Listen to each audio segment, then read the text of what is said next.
Hey everybody, what's going on? Two things today, real quick. One, I want to tell you about a promo code that I keep forgetting to tell you about in case you don't know. And then I'm going to tell you how you can play multiple instances of Infinite Magic Raid at the same time, even if they're on the same account, like if they're on the same Google account or whatever. You can still play them at the same time instead of having to switch servers back and forth constantly. Okay, so the first one, the promo code that I keep forgetting to tell you guys about. Let's do it. We'll go to redeem code. It is Discord 100K. It's a celebration for hitting 100 members in the Discord. And that gives us 1,000 gems. Not bad. Not bad at all, okay?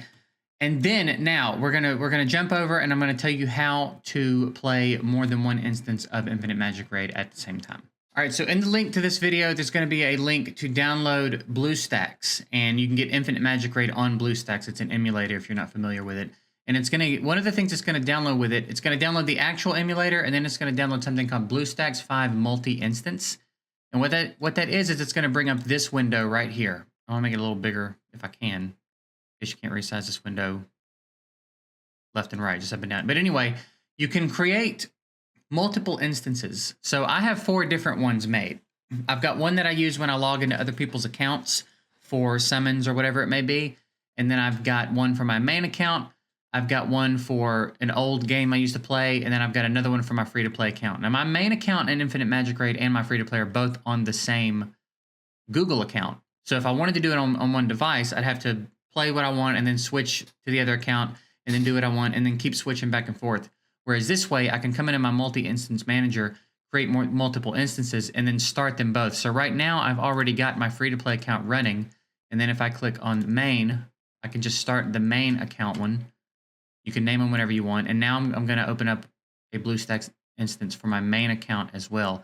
And then if you want to do it, down here, there's a button that just says new instance, like basically new instance. You click it, and you can either create a fresh one where you have to reinstall everything and it won't be like the other ones, or you can clone an instance where all of the installed apps that you currently have on whichever one you clone will be present.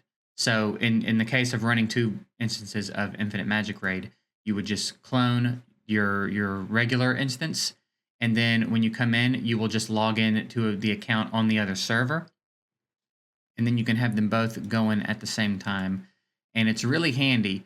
And BlueStacks, again, I mention this a lot when I talk about BlueStacks. I used to have a lot of issues with BlueStacks lagging and slowing down my PC. And ever since they dropped the BlueStacks 5 update, it's been incredibly smooth. I can run 2, I always run 2. Sometimes I even run 3 instances. And then I have like 2 player-in plays going for Raid. And then I've got a browser open listening to a YouTube video. And I've got Premiere Pro open, and I'm doing some editing. And everything's fine. So it definitely is not the drain on the system that it used to be. It runs very smoothly now. It doesn't get laggy after it's been open for a while. So if you used to use BlueStacks and you were turned off by its poor performance, I was too. I actually stopped working with them for a while because it got so bad, and I didn't want to keep recommending it because I just didn't think it was good. But BlueStacks 5 really seems to have sorted out all those problems. And now you can see I've got my free-to-play and my main account here. And I can now manage them both, which saves me a lot of time, especially since I'm playing a bunch of accounts constantly. So that's it. That's how you do it. It's as simple as just opening up the multi-instance manager, cloning your current instance that's already there, and then logging in on the other server. Or logging into a completely different account if you wanted to, however you wanted to do it. But you can do this and run as many instances as, as you feel like your computer can handle. So that's it. Hopefully this helps you guys save a little bit of time playing multiple accounts. And again, there's a link below for the BlueStacks the BlueStacks app if you want to download it. And using that link will support me a little bit, and I will greatly appreciate it. So that's it. I'm going to get out of here. Appreciate y'all. Have a good one.